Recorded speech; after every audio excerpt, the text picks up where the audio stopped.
আমি আরেকটু মজার বিষয় বলি ভাই। আর মজার বিষয় বলার আগে একটু কম মজার বিষয় একটু বলে নেবেন কিনা সেটার জন্য একটু বলতেছিলাম। আমাকে অনেকেই বলছেন যে আপনারা সচিবালয়ে গিয়ে বসে থাকেন, থানায় যান, ডিসি অফিসে যান, পঞ্চগড়ে জেলা জজ সাহেবের ওখানেও আপনারা গিয়েছেন, জজ সাহেব চেঞ্জ করে দিয়েছেন নিজেদের গায়ে টেনে নিয়ে। জনাব মাসুদ, আপনি যখন চাঁদাবাজের কথা ইঙ্গিত করছেন তখন আপনারা মানে এখন আপনি যে বলছেন সেভাবে আসলে না বলে আপনারা একটা দলকে ইঙ্গিত করেন, একটা দলের ছাত্র সংগঠনকে ইঙ্গিত করেন, এটাকে আপনারা ডেলিবারেটলি করেন।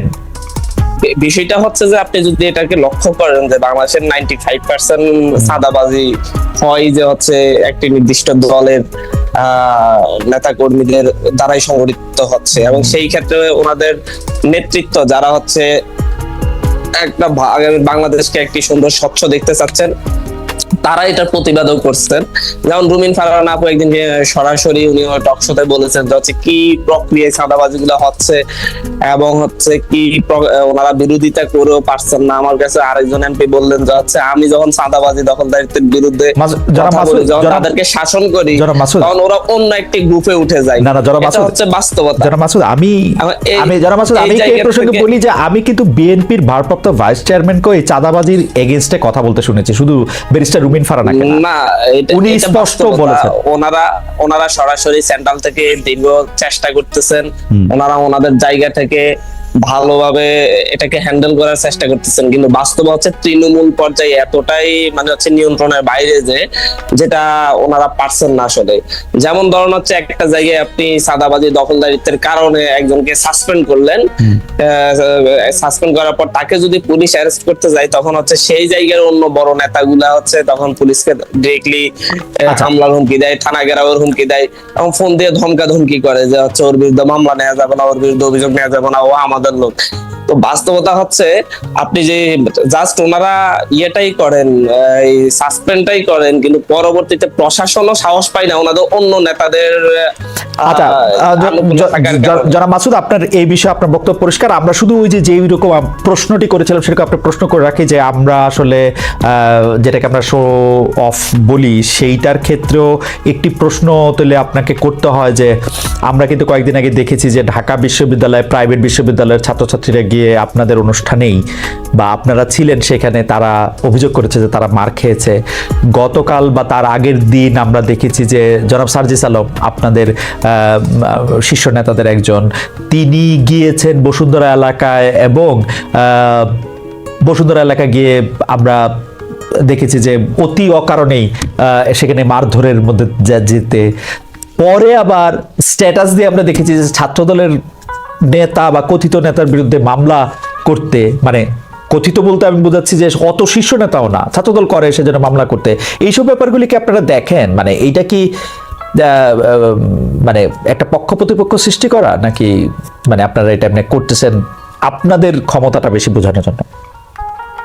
না দেখেন হচ্ছে এটা তো স্পষ্টতই কিরকম হচ্ছে আপনার ঢাকা বিশ্ববিদ্যালয়ে প্রাইভেট বিশ্ববিদ্যালয়ের সাথে যখন হচ্ছে ঢাকা বিশ্ববিদ্যালয়ের শিক্ষার্থীদের সাথে একটা যখন দ্বন্দ্ব সৃষ্টি হয়, তারা সেখানে প্রাইভেট ইউনিভার্সিটির স্টেক্স হওয়ার জন্য স্লোগান দিচ্ছিল, কিন্তু যখন সাংবাদিকরা জিজ্ঞাসা করতেছে আপনারা কাকে চান, তখন তারা বললো যে হচ্ছে আমরা রিফাত রশিদকে সেন্ট্রাল সাইন নেতার মধ্যে চাই, কিন্তু সেই রিফাত রশিদই কিন্তু ঢাকা বিশ্ববিদ্যালয়ে। এটা নিয়ে অনেক হাস্যরসাত্মক বিষয়ের সৃষ্টি হয়েছে। এই জায়গাগুলো হচ্ছে আসলে প্রাইভেট বিশ্ববিদ্যালয়ের মেইন 8টা পোস্টের মধ্যে ছাত্র সংগঠন যেটা ওরা করেছিল, সেই ছাত্র সংগঠনের মেইন 8টা পোস্টের মধ্যে 3টা পোস্টই হচ্ছে প্রাইভেট বিশ্ববিদ্যালয়ের শিক্ষার্থীরা হোল্ড করছে। এই জায়গা থেকে প্রাইভেটকে বঞ্চিত করা হচ্ছে, সেই বিষয়টা একেবারে ঢাকা মিথ্যা কথা, এবং হচ্ছে এটা হচ্ছে নিজেরা নিজেদের জায়গাগুলো যেভাবে চাচ্ছে সেইভাবে পদ না পাওয়ার কারণে এই ধরনের ঝামেলা সৃষ্টি করছে। আর পাশাপাশি গতকালকে বসুন্ধরাতে যে ঘটনাটি ঘটেছে সেটাতে স্পষ্টত ভিডিওতে দেখা যাচ্ছে ছাত্র দলের কথিত নেতা বলেন আর ছাত্র দলের নেতা বলেন তারাই এই হামলাটা করেছে, কিন্তু সাজিদ আলম ভাই সেখানে প্রাইভেটের যে শিক্ষার্থীদের সাথে কথা বলতে গিয়েছে, তফু ভাইয়ের নেতৃত্বে যে অংশটা, তাদের সাথে চা খেয়েছে, সুন্দর আড্ডা দিয়েছে, কথা বলেছে, এবং হচ্ছে সেখান থেকে আসা উঠার পরে ওরা ওনাদের পথ আটকিয়েছেন, এবং হচ্ছে একজনকে এমনকি ছুরি দিয়ে যে ওর শরীরে আঘাত করছে এবং কেটে গিয়েছে। এই স্পষ্টত এগুলা দেখা গিয়েছে। এখন যিনি আসলে আহত হয়েছেন তিনি তো মানে তিনি তো কার দ্বারা আহত হয়েছেন? আপনাদের লোকরাই তো তাকে আহত করেছে, তাই না? না, তিনি তো ছাত্র দলের যারা আক্রমণ করেছে তাদের দ্বারা আহত হয়েছেন, এবং হচ্ছে ওনার বন্ধু সে তপু ভাই সরাসরি এটা ভিডিওতে বলেছেন যে হচ্ছে কি হয়েছে, এবং উনি এটার বিরুদ্ধে ছাত্র দলের বিরুদ্ধে উনি নিজে একটা লাইভও করেছেন। এটা হয়তো আপনার চোখে পড়েছে কিনা জানি না। এর পাশাপাশি আরেকটি বিষয় আছে, এর কিছু অভিজ্ঞতার কথাও বলতে হয়। যেমন সরকারি তেজগাঁও কলেজে আমি একটা প্রোগ্রামে গিয়েছিলাম, সেই প্রোগ্রামে আমাদের জওয়ান বৈষম্যবিরোধী ছাত্র আন্দোলনের ব্যানারটা ছিঁড়ে ফেলা হয়েছিল। যাদেরকে ব্যানারটা ছিঁড়ে ফেলেছিল তারা হচ্ছে ছাত্র দলের থার্ড ফোর্থ লেয়ারের নেতা কর্মী, এবং হচ্ছে তাদেরকে মূলত হচ্ছে সামনে ঠেলে দিয়ে যারা মূলত ওই কলেজগুলোর ফেস তারা পিছনে থাকে, যাতে আমরা কোনো প্রোগ্রাম গুলো করতে না পারি। এবং কিন্তু বাইরে আমাদেরকে বলা হয় যে আমরা আপনাদেরকে খুবই সহযোগিতা করতেছি, খুবই হেল্প করতেছি। বাস্তবতা হচ্ছে যতগুলো হিন্ডেন্স সৃষ্টি করা যায় ততগুলাই আমার মনে হয় যে আমরা প্রাথমিকভাবে যারা আমার ওই ব্যানার সিরিজে করেছে তাদেরকে আপনি কিন্তু নেক্সট কমিটি আসলে দেখবেন যে তারা প্রত্যেক ওই কমিটির সদস্য। ওকে, কিন্তু ওকে, এরকমই হচ্ছে মূলত।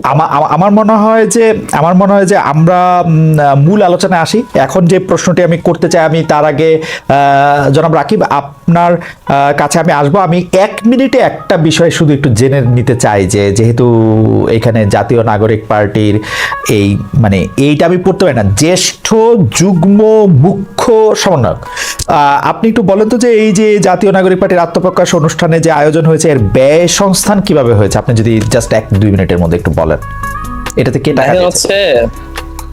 এই জায়গা থেকে আমাদের যেমন আমাদের নোয়াখালী থেকে যারা এসেছে, বা হচ্ছে ইয়া থেকে আপনার ফেনী থেকে, রূপপুর থেকে, আমি সারা দেশ থেকে যারা এসেছে, তারা প্রত্যেকটা জায়গা থেকে আমাদের থানা কমিটি আছে, নাগরিক কমিটির, এবং হচ্ছে বৈষম্যবিরোধী ছাত্র আন্দোলনের কমিটির সদস্যরা আছে। তো হচ্ছে ওরা যেমন ঢাকা শহরে আসতে যাইতে যে খরচটা, প্রত্যেকে তাদের ব্যক্তিগত খরচটি বহন করেছে, এবং তারা নিজেরাই গাড়ি বুক করে নিজেরা এসেছে। সাধারণ মানুষও অনেক এসেছে, তারাও হচ্ছে নিজ নিজ জায়গা থেকে এসেছে। আপনারা হয়তো ভিডিওতে দেখেছেন যে হচ্ছে নাতিকে কাঁধে নিয়ে দাদা এসেছে, ছেলেকে সাথে নিয়ে বাবা এসেছে, এরকম ভাবেই মূলত হচ্ছে মানুষগুলো এসেছে। তবে হচ্ছে মঞ্চ জনাব আব্দুল আহমদ মাসুদ, এই কথাটা আমার না, কিন্তু আমাদের দর্শকদের মধ্যে অনেকেই এটি বলছেন যে এইটা পবিত্র রমজান মাস। আপনি কি আসলে এটি আপনি বললে এটা আমাদের মানতেই হবে যে এটা আসলে নিজেদের টাকা দিয়ে আসছে, ব্যাপারটা কি আসলে এরকম? এটা দর্শকরা বলছেন, এটা আমার কথা না, এটা আপনার প্রেরোগেটিভ। না না, আমি বললেই মানতে হবে এমন ইস্যু না। ইস্যুটা হচ্ছে কিন্তু সেই ব্যাপারটা আপনি মানছেন কিনা যে যারা এসেছেন তারা নিজেদের টাকা দিয়ে আসছেন? হ্যাঁ, তারা নিজেদের টাকা এসেছেন। স্থানীয়ভাবে বিভিন্ন ধরনের তাদের যে শুভাকাঙ্ক্ষী আছে তাদের কাছ থেকে তারা স্পন্সর নিয়েছেন বিভিন্ন ভাবে। যখন হচ্ছে কেউ রাজনীতি আসে তখন হচ্ছে রাজনৈতিক শুভাকাঙ্ক্ষীও তৈরি হয়। ওকে, কেন্দ্রীয়ভাবে কি আপনারা কোনোভাবে ওই অনুষ্ঠানটা করে কেন্দ্রীয়ভাবে আপনারা কি কোনো লাভজনক হয়েছেন, লাভবান হয়েছেন? কেন্দ্রীয়ভাবে আমাদের লাভবান হওয়ার কোনো সুযোগ নেই। আমাদের কেন্দ্রীয়ভাবে কোনো লাভবান হওয়ার সুযোগ নেই। আমাদের এখনো যে হচ্ছে আপনার যে ইয়ার ভাড়াটা, স্টেজ করার যে ভাড়াটা, সেখানে এখনো অর্ধেক টাকা আমাদের এখনো বাকি আছে। আমরা সেই টাকাটা দিবেন তো ওইটা অর্ধেক টাকাটা? না না, অবশ্যই দিব, কারণ ওনারা এর আগে প্রোগ্রাম আমাদের করে দিয়েছেন, এবং হচ্ছে ওনাদের এখন আমরা দিতে পারি না, আমি সেটাই বলছি। আচ্ছা, ঠিক আছে, লাস্ট এই প্রসঙ্গে আমি আপনাকে জনাব হান্নান মাসুদ, আপনার কথা আমার পুরোপুরি আমি বুঝতেও পেরেছি এবং আমার বিশ্বাসও হয়েছে।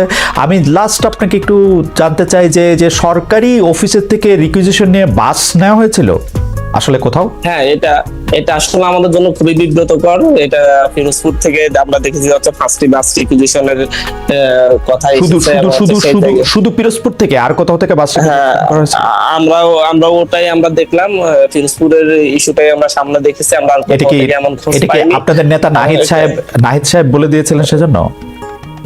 না না, নাহিদ সাহেব তো বলেন নাই, এবং হচ্ছে এটা তো ডিসি সরাসরি বললেন যে ওনার উপর চাপ প্রয়োগ করা হয়েছে। আহতরা গিয়ে ওনার উপর চাপ প্রয়োগ করছেন এখানে আসার জন্য, এবং হচ্ছে উনি বাস রিকুইজিশন দিয়েছেন, কিন্তু এখানে তেল খরচ বা সেন্ট্রাল আসিফ মাহমুদ, সজীব ভুঁইয়া বা মাহফুজ সাহেব যারা উপদেষ্টা আছেন তারা ওনারা বললে তো হচ্ছে।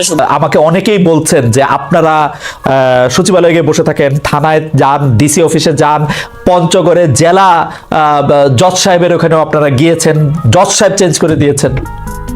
এই ব্যাপারে একটু আপনার মন্তব্য একটু শুনতে চাই, যেন হান্নান মাসুদ করছেন কিনা এগুলা।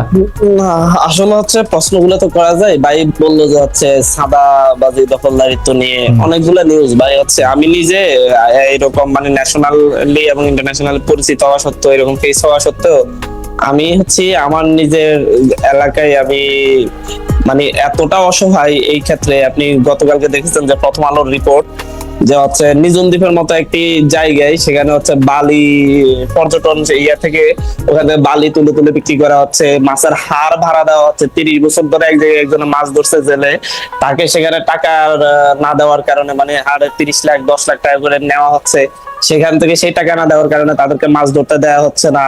এমন হচ্ছে ঘাট কেন্দ্রিক আমার এলাকায় এই না, 3 দিন না, আগে আমার মনে হয় যে বলছি ভাই, আমার মনে হয় যে জনাব মাসুদ আমি আপনি একটু ওই প্রশ্নটার মধ্যে একটু আসেন, মানে সচিবালয়ে যাচ্ছেন কিনা বৈষম্য বিরোধী ছাত্র আন্দোলনের আমি সেটার উত্তরও দিব, দুইটার উত্তরও দিব। আমি মানে এই বিষয়টা বলছি, মানে আমি চাইলে এখানে স্বরাষ্ট্র উপদেষ্টা পর্যন্ত রিস্ক করতে পারি যে হচ্ছে ওখানে সংঘাত হচ্ছে আছে, কিন্তু সেই জায়গায় থামতেছে না। সারা দেশে কি অবস্থা আপনি বুঝেন। মহিলারা, একজন মহিলাকে আমি দেখলাম যে হচ্ছে ঘাট দখল নিয়ে মহিলার মাথায় কোফের চিহ্ন, মানে কোপ দিয়ে মাথায় পর্যন্ত কোপানো হয়েছে। এই জাতীয় কাজগুলা ভাই মানে কঠিন ভাবে হচ্ছে, সারা দেশে হচ্ছে, কিছু মিডিয়াতে আসে কিছু আসে না, এবং হচ্ছে এই ক্ষেত্রে দায় এড়ানোর কোনো সুযোগ নেই। ওনারা তো সাসপেন্ড করেন ঠিক আছে, কিন্তু হচ্ছে সেন্ট্রাল থেকে সাসপেন্ড করা হয়, জেলা থেকে সাপোর্ট দেওয়া হয়, আবার জেলা থেকে সাসপেন্ড করলে উপজেলা থেকে সাপোর্ট দেওয়া হয়। এদেরকে কখনো কেউ এদের কিঞ্চিও ধরতে পারে না। আমার এলাকায় না হলো 8-9 জনকে সাসপেন্ড করা হয়েছে, একজনের বিরুদ্ধে একটা মামলা নেওয়ার সাহস পুলিশের হয় না, কারণ হচ্ছে পুলিশকে কঠিন সে মামলা তো আপনাদের বিরুদ্ধেও নেয়ার সাহস পুলিশের নাই। হচ্ছে এখন আমাদের বিরুদ্ধে এরকম স্পেসিফিক অভিযোগ থাকলে অবশ্যই নিবে, আমি জানি না যে হচ্ছে কোথায় না আপনাদের বিরুদ্ধে না। আর পাশাপাশি ভাই যেটা বললো সচিবালয়ে, হ্যাঁ সচিবালয়ে আমি আজকেও গিয়েছি, সচিবালয়ে আমি আজকে গিয়েছি 4th বারের মতো মনে হয় আমার আজকে যাওয়া হয়েছে, গত 7 মাসের মধ্যে 4th বারের মতো আজকে গিয়ে আমি আমার ফেরি, আমার এলাকায় ফেরি 3 জায়গায় জন্য একই সিটিতে, না আমাদের এতটাই পাওয়ার, একটা সিটিতে 3 জায়গায় ফেরির ঘাটের জন্য টাকা বরাদ্দের আবেদন করা হয়েছে। সন্দ্বীপ থেকে, সন্দ্বীপের এটা হাতিয়া আর হচ্ছে ভোলা ইয়াতে মনপুরার এখানে দুইটাতেই হচ্ছে আপনার ইয়ার কাজ শুরু হয়ে গেছে, আপনার ঘাটের কাজ শুরু হয়েছে। আমার এখানে অর্থ বরাদ্দ দিচ্ছে না, যে হচ্ছে অর্থ সংকট অর্থ মন্ত্রণালয়ের। তা আমি বলে আসছি যে হচ্ছে যদি রাষ্ট্রের অর্থ সংকট হলে আমরা থালা বাটে নিয়ে এসে সচিবালয়ের সামনে বসে যাবো, যাতে হচ্ছে আমাদের ফেরিটা যাতে আমরা নিজেরা তাহলে করতে পারি। এত 10 কোটি টাকার অর্থ বরাদ্দ আমি এখন এটা যদি হচ্ছে সমস্যা হয়, আমরা যদি এখন যদি এই কাজগুলোর জন্য যদি যেতে না পারি, একটা অভিযোগ দেখা যে হচ্ছে গিয়ে কোনো ধরনের মানে আমাদের যারা আছে আমরা কেউ কোনো জায়গায় প্রভাব বিস্তার করছি। পাশাপাশি মংলা বন্দর বলেন, চট্টগ্রাম বন্দর বলেন, 2 বন্দরে হচ্ছে শ্রমিকদের, ধরুন আমাদের তো হচ্ছে আমি এখন সিনিয়র যুগ্ম মুখ্য সমন্বয়কের দায়িত্ব নিয়েছি, আমার আন্ডারে যুব উইং, শ্রমিক উইং, এই জাতীয় যতগুলো উইং হবে, ফ্যাশাজিং উইং, সবগুলো হচ্ছে এই জায়গা থেকে হবে আর কি। তার থেকে এরকম আমাদের একটা প্ল্যানিং যে আমি এই দায়িত্বটা নিব।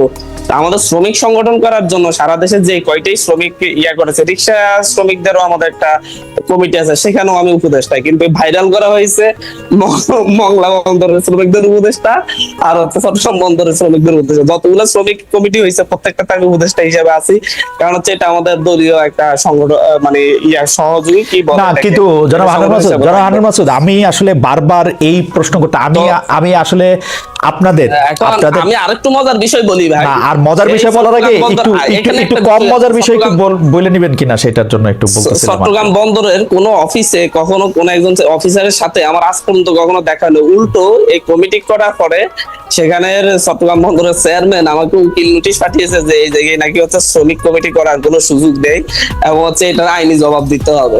তো হচ্ছে চেয়ারম্যানের সাথে একটা বিষয় বুঝাতে চাচ্ছে যে হচ্ছে মনে হয় যেন চট্টগ্রাম বন্দর আর হচ্ছে মংলা বন্দর পুরোটা আমি কন্ট্রোল করি, এবং আসলে করেন না তো যারা আসলে করেন না তো না, কিভাবে করবো আপনি বলেন? মানে হচ্ছে আমি তো সেটা জানি না, আমি যদি মানে লক্ষ লক্ষ রিক্সা শ্রমিক আছে, আমি যদি 1000 জন দিয়ে একটা কমিটি দিয়ে যদি আমি সেই কমিটির উপদেষ্টা হই, তাহলে সারা দেশের রিক্সা শ্রমিকদেরকে আমি কন্ট্রোল করি, সারা দেশের রাস্তাঘাট আমি কন্ট্রোল করা শুরু করি। যারা হান্নান মাসুদ, আমি কিন্তু দেখতে পাচ্ছি যে বিভিন্ন জেলায় এমনকি আইন আদালতেও আপনাদের সাংঘাতিক প্রভাব। আপনারা জুডিশিয়াল ম্যাজিস্ট্রেটদের, আপনারা চিফ জুডিশিয়াল ম্যাজিস্ট্রেটকেও বদলি করে দিতে পারেন যদি আপনাদের তাদের কথা পছন্দ না হয়। সারা বাংলাদেশ থেকে এরকম এই ব্যাপারটা আসে। আমি আপনাকে কোনো ক্রস এক্সামিনেশন করতেছি না, আমি শুধু আপনার কাছে বিনীতভাবে জানতে চাচ্ছি যে এগুলি আপনি শুনছেন কিনা, এগুলি আপনারা করেন কিনা।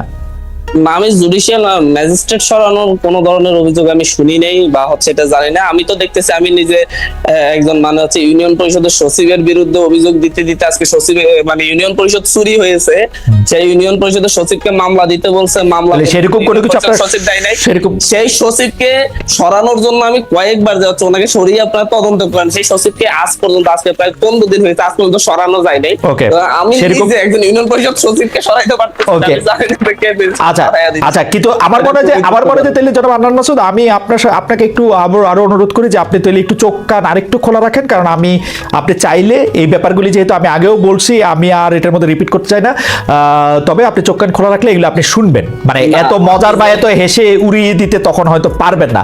যাই হোক, আমি এটা দিয়ে আজকে আপনি আমার এই যেহেতু অনুষ্ঠান, বলছেন, হ্যাঁ আপনি যেহেতু আমি বলছেন, আমি জেলাটার নাম, খোঁজ খবর আমি নিলাম। জেলাটার লোকেশন একটু বলি, এটা উত্তরাঞ্চলের একটা জেলা, আপনি খোঁজ নিলেই জানবেন। আচ্ছা।